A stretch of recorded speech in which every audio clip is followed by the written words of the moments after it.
nobody's asking this advice, but I'm going to say this. Again, put yourself in the place of the actors. And sometimes I think it would do everybody a lot of value to actually go to where they're sitting, if they're sitting here, and look at what they see. And normally, it's a whole lot of crew at the moment, looking at their phones, checking their Instagram. If you're trying to do something and you're looking at all these people who literally, to me, don't care at all. They don't give a shit if they're on their phone. I think phones should be banned from sets. I agree. Like, they're a distraction to filmmaking. The crew aren't paying attention involved. They're not involved in it. Years ago, people didn't have phones, so they had to watch what was happening. They would come up with good suggestions. They might even say to the director, "Are you sure you want that to happen?" Because they're paying attention. Now, a lot of times, if you want to get a crew member's attention, you have to call them. I don't think I should have to do that. They should be paying attention. If somebody brought up a bill in the morning that banned phones from film sets, I'd be the first person to support it. We didn't really have that many phones on when we were shooting. We were fortunate. But you see that usually the 1 or 2 times that I have gone to speak because I speak in a friend of mine's class, but I never let it advertise before. We just go in. I always tell them, put your computers away because I'm going to look at your eyes and I'll know what you're interested in. And you can ask me any question that you want. But if you've got a computer open and you're researching and doing that, I'm not going to take your question. I'm not going to talk to you. So for me, I prefer this conversation. Shoot, there was a guy standing there for a long time. Sir मेरे पास 2 question है, एक sir आपके लिए, एक sir के लिए. Sir जब I don't speak Punjabi. You can tell me sir मेरा क्वेश्चन मतलब आया कि ਜਦੋਂ ਸਰਕਲ ਸਕ੍ਰਿਪਟ ਆਂਦੀ ਹੈ ਤਾਂ ਉਹ ਐਗਜ਼ੀਕਿਊਟ ਕਿਵੇਂ ਕਰਦੇ ਨੇ? ਸਭ ਤੋਂ ਪਹਿਲਾਂ ਮਤਲਬ ਕੀ ਕਰਦੇ ਨੇ ਉਹ? ਪੰਜਾਬੀ ਕੱਲਾ ਪੰਜਾਬੀ ਬੋਲ ਇਹਦੇ ਲਈ ਕੁਐਸਚਨ ਨਹੀਂ ਮਿਲਦੇ ਸਰ ਸਾਡਾ ਕੁਐਸਚਨ ਅੱਛਾ ਮੈਨੂੰ ਦੱਸ ਦੇ. ਹਾਂਜੀ ਸਰ ਕਿ ਇਹ ਜਦੋਂ ਇਹਨਾਂ ਕੋਲ ਸਕ੍ਰਿਪਟ ਆਂਦੀ ਹੈ, ਠੀਕ ਹੈ, ਜਦੋਂ ਇਹ ਸ਼ਾਰਟ ਮਤਲਬ ਡਿਜ਼ਾਈਨ ਕਰ ਰਹੇ ਹੁੰਦੇ ਨੇ ਜਾਂ ਜਦੋਂ ਲਾਈਟਿੰਗ ਸੈੱਟ ਕਰਦੇ ਨੇ ਤਾਂ ਸਭ ਤੋਂ ਪਹਿਲਾਂ ਕੀ ਕਰਦੇ ਨੇ? ਮਤਲਬ ਉਸ ਤੋਂ ਬਾਅਦ ਕੀ ਪ੍ਰੋਸੈਸ ਕੀ ਰਹਿੰਦਾ ਹੈ ਪੂਰੇ ਉਹ? ਸਭ ਤੋਂ ਪਹਿਲਾਂ ਕੀ ਕਰਦੇ ਨੇ? He's actually asking the technical question that if the first time they ask you, you come up with a shot near eye on a scene, what's the first thing you do when you go to light a scene? Is that right? Yes, sir. First, light मतलब क्या करते क्या सबसे पहले जो अपने script है उसके बाद? First, you have probably start with the child. Think about it. Composition वगैरह sir, composition. The first thing I would do, well, generally this would be on most films. Block the scene first with the actors, so you know what's happening. I've seen people try it the other way. I don't know what they're doing. And also too, I think it's incredibly disrespectful to tell an actor, okay, stand there, say these 2 lines, walk there, do this, pick this up, walk out. What involvement are they? They're monkeys at that point. Yes, sir. Okay, so block the scene, have a discussion with the director about what shots you think you need. Place the camera or the cameras in those positions and then start lighting. And that's generally. Now, a lot of times, now you're asking a question and you're forgetting, I think, a very important part. If we're shooting inside a house, when we arrive in the morning, I already would have had the electricians have the lights outside the windows because we know we need them. They're not in the truck. Outside, it may not be in the exact positions, but they're close. I like coming onto a set, even for the blocking. When I'm blocking with Tarsem, I will already, for anybody, I will have lights already in position. It's funnily enough, if you put lights up first for the blocking, actors tend to go towards where the light is. And the director also can see what it might look like. You get a free chance to see how it's working. I think we work very fast. That's a great answer to that question. But to answer actually even one to take the lead from him, is that usually when I go on a set, that's not when we light the set. So what I did in this particular one or anything, I go there before and I tell the actors, there is no camera. There is no lighting. Yes, sir. Work the scene out. And then you work with them and see where they go. And then I try to cheat a bit because I've done enough like cinematography to know that that's not possible to light and to help the cameraman. Then sometimes he'll come to me and go like, that's impossible. Then we try to maneuver them a little bit if possible, if it doesn't hurt the story. You get them in a place, and this is a handicap that you have all the time. This is the problem with multiple cameras. If you're going to shoot telephoto and tell somebody out there, be natural, you say telephoto shot, and everybody you can make they will be brilliant actors, but they just be themselves. But if you're going to enter that space and ask them to create certain things, it becomes very difficult. You need actors for that. So for me, when we go out there, I just tell them there isn't one thing. So with the actors, when we did this, I took them to the houses and I said, this is where that person lives. That's where this person lives. Stand out, say, you have to look at that person. What do we do? We did all this on way before we did any lighting. So Brendan came and I took him for a tour of those places. And I said, this person lives here, this person lives here, this is that particular one. Then Brendan's making notes that, okay, I can probably hide lights here, I can hide. And he's not telling me. I don't want to light for him and never want to tell him how to light. But I usually am two people's friendly person. I'm friendly to cameraman, I'm friendly to wardrobe. And so that's why my stuff looks visual. And critics hate it because story comes through from me. But usually that's what happens, that we do it on, I would say, even before the text comes. Yeah. We had already done the scenes before. So पहली चीज है कि उनको ना acting करने के लिए आपने acting करनी है कैसे करनी है. And then I think, in theater it's different. There's upstage and downstage. We let people act, everybody sees it. When you go with directing, the main job of the director is to know where does the camera go and how does it move and what do you cut with what. If you're just going to shoot it and then give it to the editor, you're not the director. The editor is the director. Or as Fincher says, you're the shooter. The director. The editor is the director because you will find the film for you. I tend not to do that. There isn't much. I would say there's not a single shot that we didn't use in the film. Shot. I don't have much coverage, which is not a luxury you will have if you ask with your producers. They'll come on and say like, "ये बड़ी shot करो, get this thing. हमने इतनी बारी जाने वाला fight shot करो." I don't know what they'll ask you. You want to get past that. So I just go and just say, "This is all we need." I'm fortunately in a position where the producers aren't there and they don't fight me. And then Brendan comes in and he just says, if they moved a little bit here or this could happen. And then I think, can I get a second camera? Because usually the problem with multiple cameras is when you put multiple cameras in, you've got all average shots and no great shot.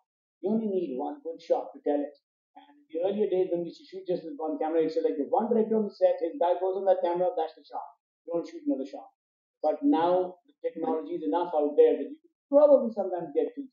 And by the way, just I think it was Harris Savides who I heard say this first. He used to like the space, not so he would light if he was in here. He would light it as it should look as a normal theater, and I think that's a good kind of philosophy to follow. Also, too, by the way, brilliant one to bring up because in Birth, when she's in the theater, that shot is phenomenal. Yeah, but I always try and see, and very rarely does it work. Can I only use one light? How do you? Because the more lights you use, in fact, the more problems. And I like to see, can I take away even that one light? Yeah.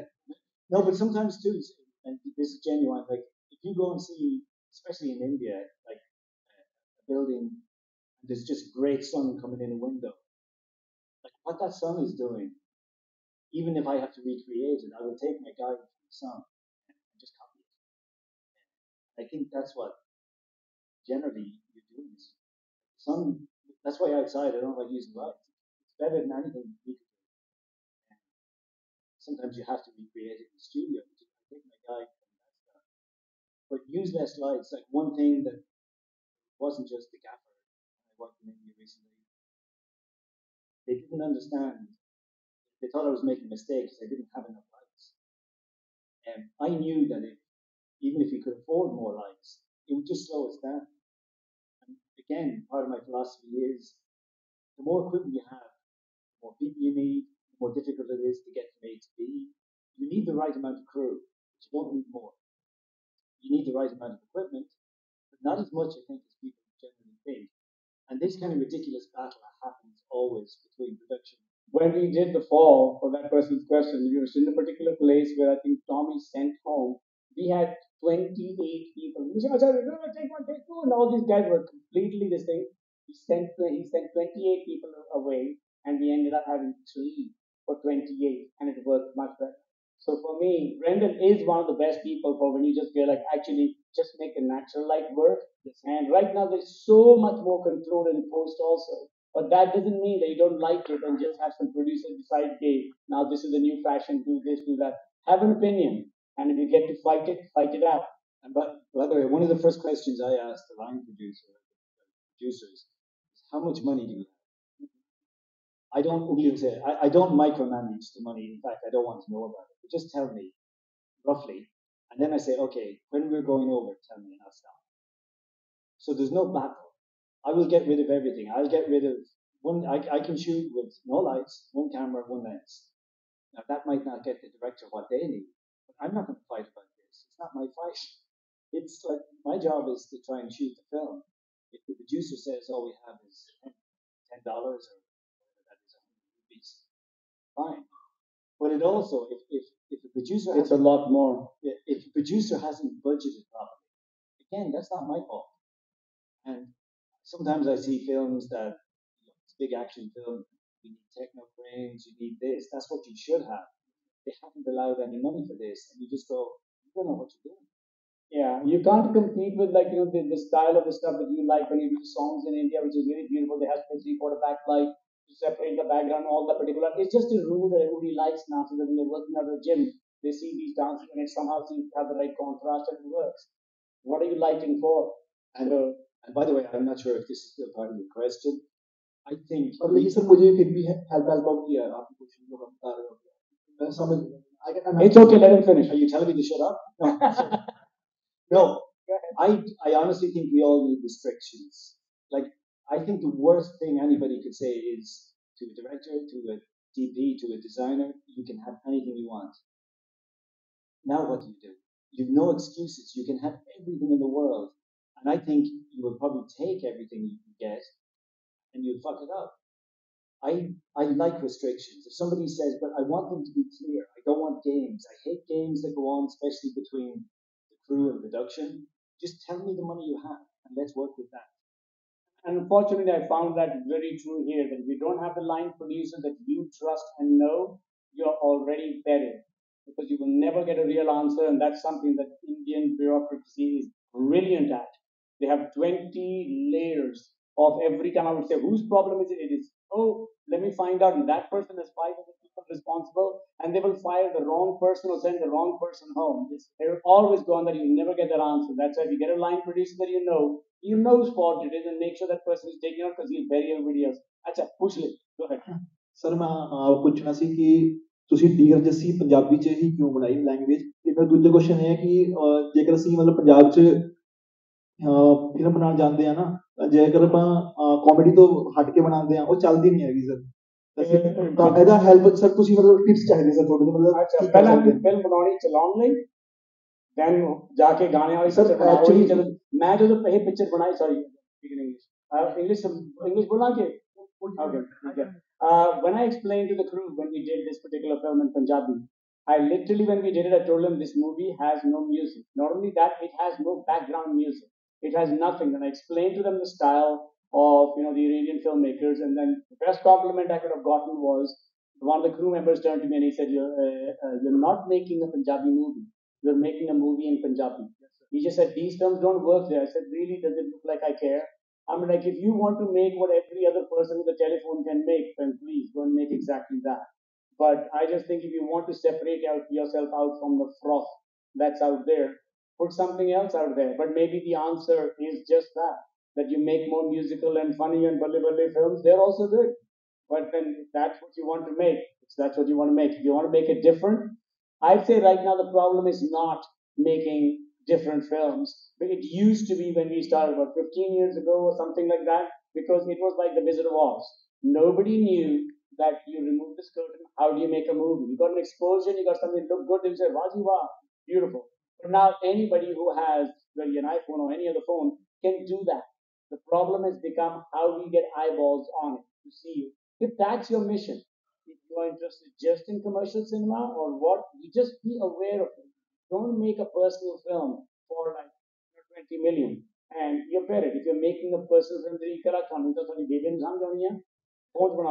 but if you want it for everybody else, then make it differently. You have to just don't. You might be able to fool a lot of people one time. You won't get the money again. So be aware of what you're doing. I think it's not a show business. It's a business show. You can probably screw over people once.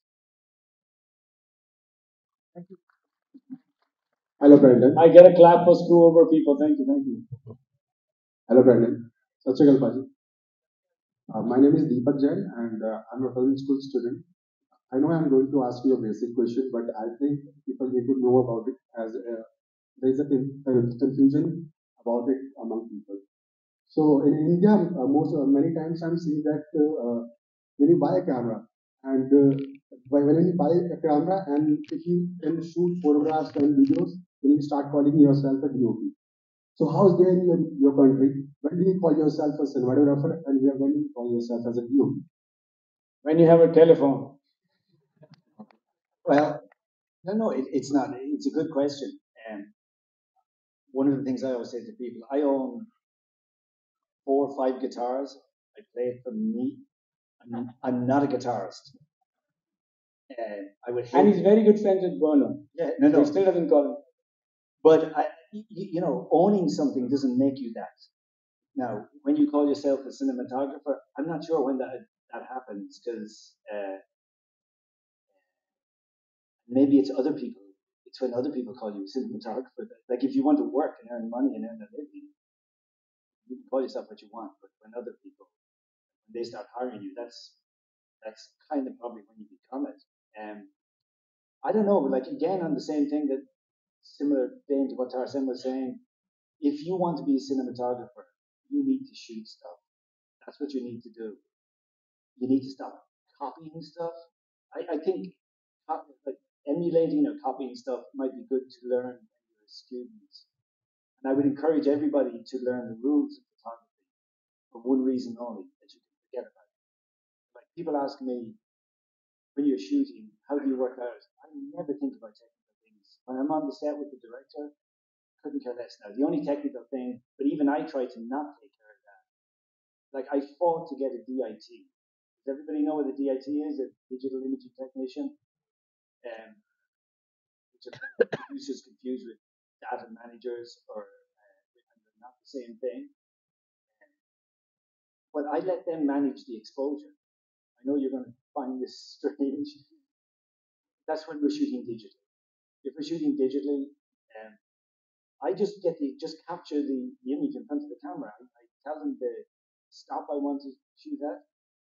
If, if if it needs NDs, put them in. They don't need my permission. I empower the crew.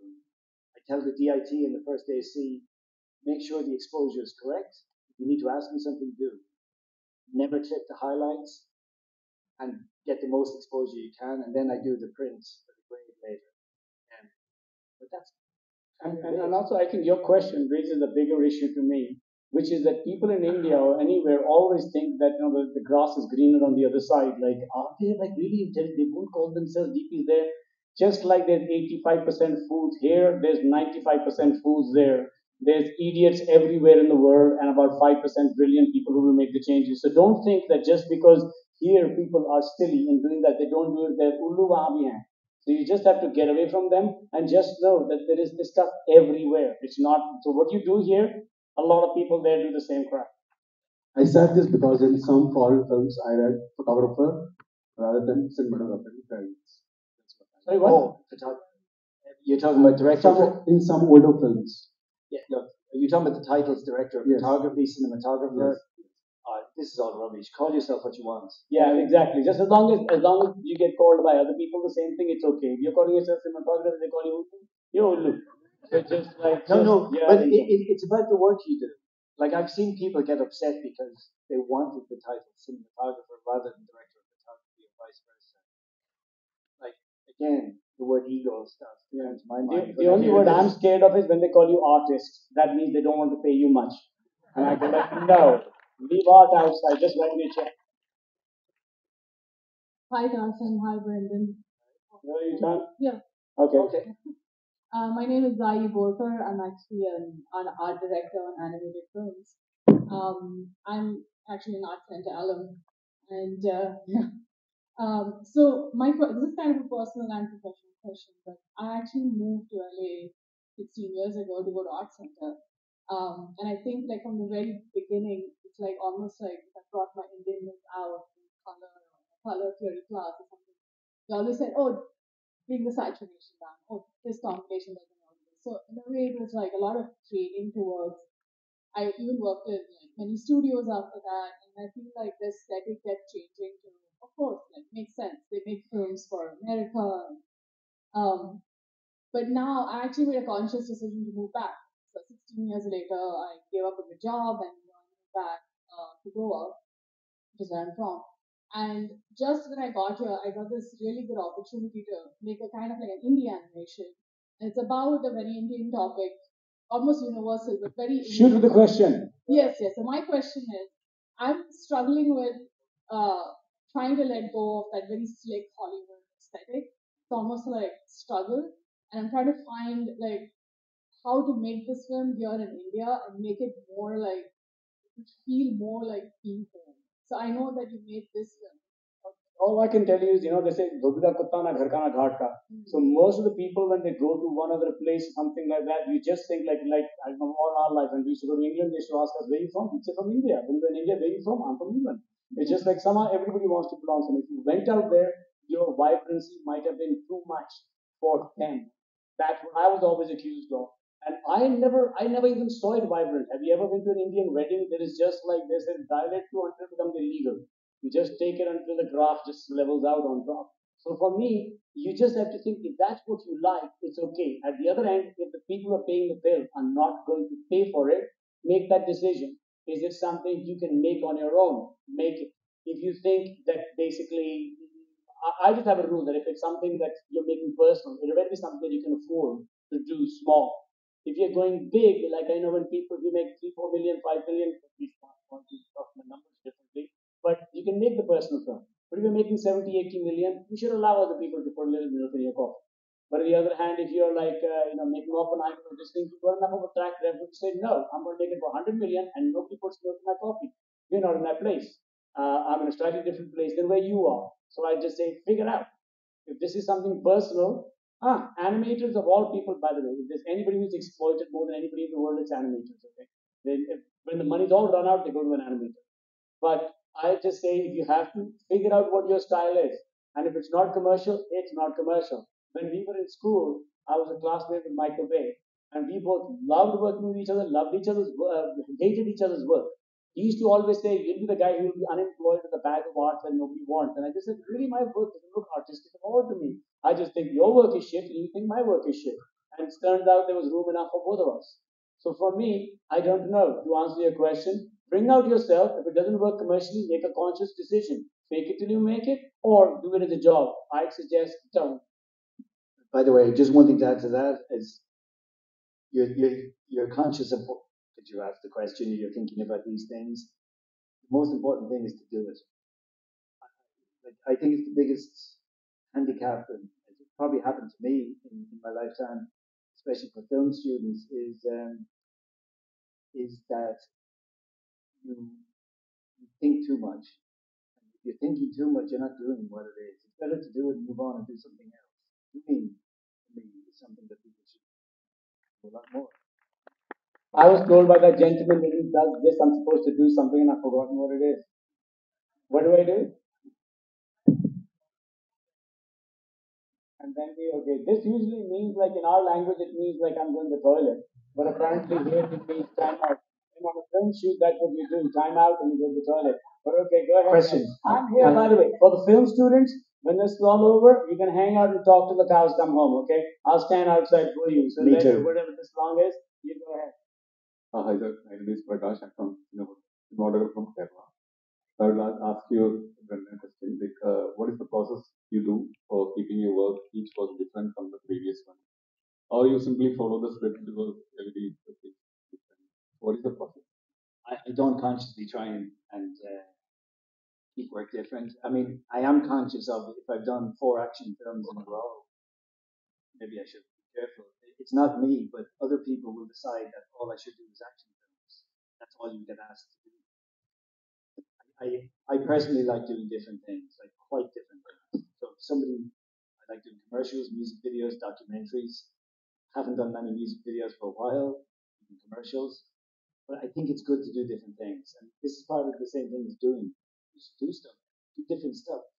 There's certain things I'm sure I prefer over other things. It's probably more about for me, it's a lot more about the people I'm working with. And at this point in my life, I don't want everything doesn't have to be difficult. And generally, by the way, the last film we did, and the most enjoyable film I've ever done, like on a set every day. It was easy. You look forward to getting up every morning. It's the first time Tarsem has never been late once. Like every morning. This is how much I think it affected both of us. That it was so easy. Both of us were up early in the morning. The car never had to wait for us. And it's important to work with people that you know you can work well with. And get paid for it.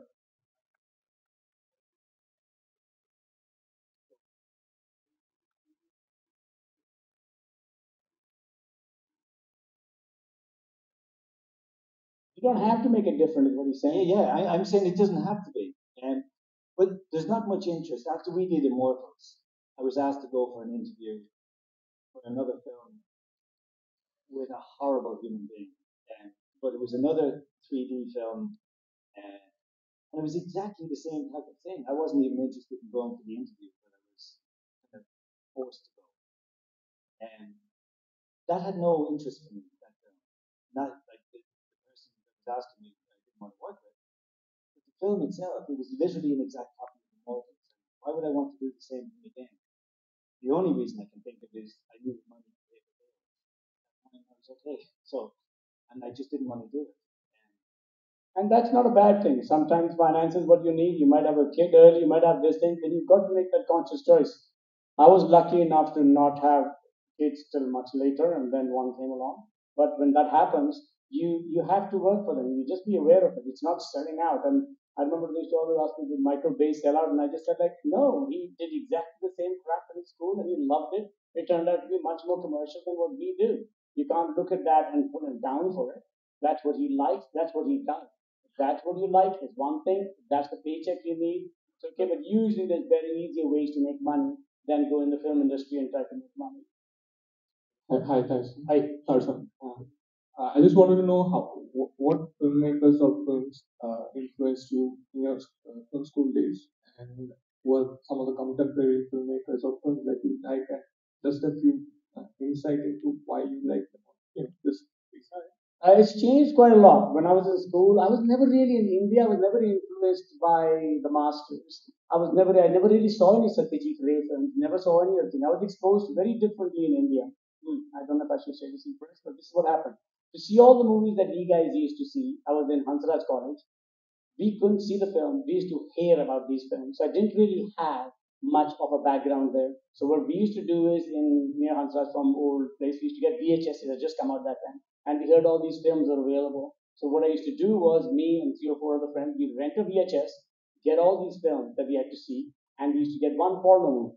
And we used to put it out there and play the porno and charge everybody in the money to come in and see the porno. When they were done by a particular time, we had a whole night to see all these films. And those people whose films I watched, we watched them in the worst kind of small little room with five of us watching like Stanley Kubrick or whatever. You might get the story. You're not going to get a feel for what it was. They never really influenced me as much. When I went to film school the first time on cinema, I saw something like Satyajit Ray, not Satyajit, more like Tarkovsky. It just blew my mind. So I was much more influenced there. Then over time, I would just say it's become much more like Haneke and much more like the Iranian films. They have now rocked my world more. But I was much more interested in, La Jetée or something like that. But they all came from the school when I went there. So unfortunately, I missed the Masters of India because there was no access. Like now, I'm sure there's so many cinemas you can go to, you can watch it on YouTube. We just had none of these films. So I didn't really have an influence here. I just say I had it there and it was much more visual. And fortunately for me, that's what everybody was looking for when I came out of school because the natural step was do music videos so you can do commercials, do commercials so you can do movies. Well, I did music videos because I loved music videos. I did not want to do commercials. When I did commercials, still do 85% of my time, I love doing them. I don't go to do them to do a movie. I just consider myself, the line that I use is that I love this person. I'm like a prostitute in love with his profession. I will sleep with people for free, but they give me money in my job. So I don't complain. But I love it. So for me, if you find something that you love, I think grab it on. If they pay for you, tip your hat. Hi. Another guy. Sorry. Hi. So I'm from here. Okay. Hi. So I would like to Sure. thank you. So I would like to ask, like, you direct commercials and also feature films. So both as an aesthetics to it. So how do you manage to differentiate both of them? Well, I'd say everything in life has an aesthetic to it. And But if you're saying about film, what's the difference between commercials and films? I'd say it's the difference of a sprint and a marathon. If you can make many, many, many small things, in film, especially if you're making a movie, one plus one should not be two. It should be more than two, otherwise you shouldn't cut. So in cinema and commercials, you're making small, small commercials. If you put all of them together, and in the end, it's not greater than the sum of these beautiful shots, you fail. So for me, I found that the hard way around. But I would just say that they both are a visual medium. It's like saying, can you skateboard? Yes. Oh, so you're good at balance. Now you can surf. Not necessarily. So you might be good at balance, but you won't go there. But this medium, you will understand. But now you're not alone. Until 15, 16 years ago, you were alone if you knew how to study that. Right now, everybody with a telephone has that. You can, everybody who comes out from any film school can have 800, commercials at their small reel or whatever and make. Now the fight is how do you get people's eyeballs on it? Please don't take that advice to start doing TikTok. But yes. so and your journey from India to Hollywood. What was my journey from India to Hollywood? Ooh, okay, I'll try to answer it really fast. Uh, After I wanted to go and study film. I realized that when I was in college here, I couldn't get into engineering college. I tried everywhere, I could not get in anywhere.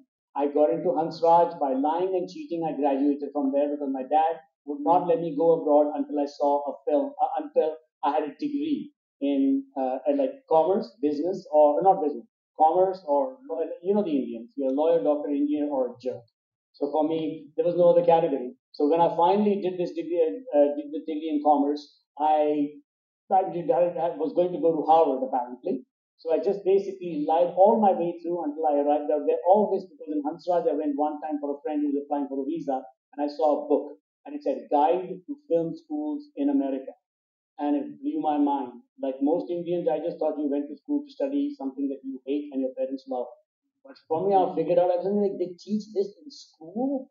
I was like, this is like how to sleep with women. Teacher in college, I'm there. So for me, that changed my life. I got in the thing. All my thing was, I'm going to go to America and I'm going to study film. That's all I'm going to do. I geared myself just for that. So I went to Canada, called my dad, and said, I want to study film. He says, I'm going to cut you off. You don't exist anymore. My uncle gave me $64 and one-way ticket, $64 in a Greyhound down to LA. I arrived in LA, went to every school.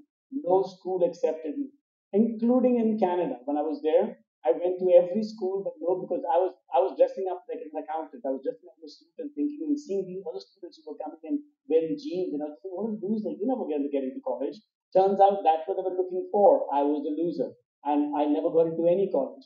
I tried in every place possible, and my uncle told me suddenly, he said, the college right behind me. Go and apply there. I applied there. They had 18 seats, and basically, I think 28 people applied. We went in there. Out of the 18 seats, they said like 17 seats were given, but I didn't get in. They told me, don't worry, this is such a bad college. Most people don't show up, they go somewhere else. 10 people didn't show up, I still didn't get in. So my uncle told me, out of 28 people in a hit college behind my house, you are the 28th choice. You really think this is your medium? And I went like, wrong place. Got the bus, went down to LA, applied to every college, turned down everywhere. One place that I found out finally, it's called 101, I understand, which is when they teach you film for the first time. They go like, you're an idiot, this is the camera. I was 24 years old, I never had the camera in my hand. I didn't have a clue. So I went out there and I wanted to go to City College. I found out City College is the place where you go. So the first gay person that tried to pick me up, his name was Randy Marsh. He went and registered because it was $2,300 per term for every foreigner, and it was $200 for every American. He registered. I showed up the first day in class, changed my name, and went to college as Randy Marsh. I was just thinking, show me if there's anything that's useless in life, it's a degree in film. Okay, it means nothing. It's worth toilet paper. You need to go and shoot something. So I just wanted them to say, teach me how it works. I did something there. I got a scholarship, and I got into a really great university. In that university, I never wanted to come out. I loved college. I loved making experimental films.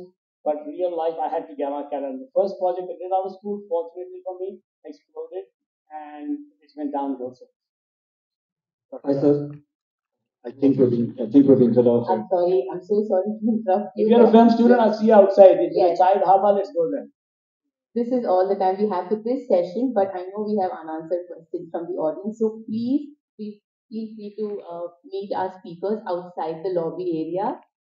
Please, I myself have unanswered questions. So I want to thank both Aditis for this wonderful session. Thank you so much. A big round of applause.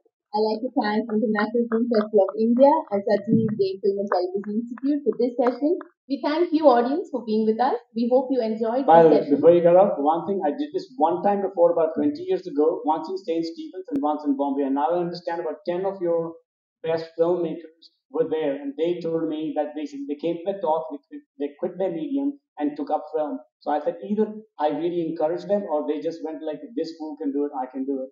So hopefully some of you come and make me unemployed.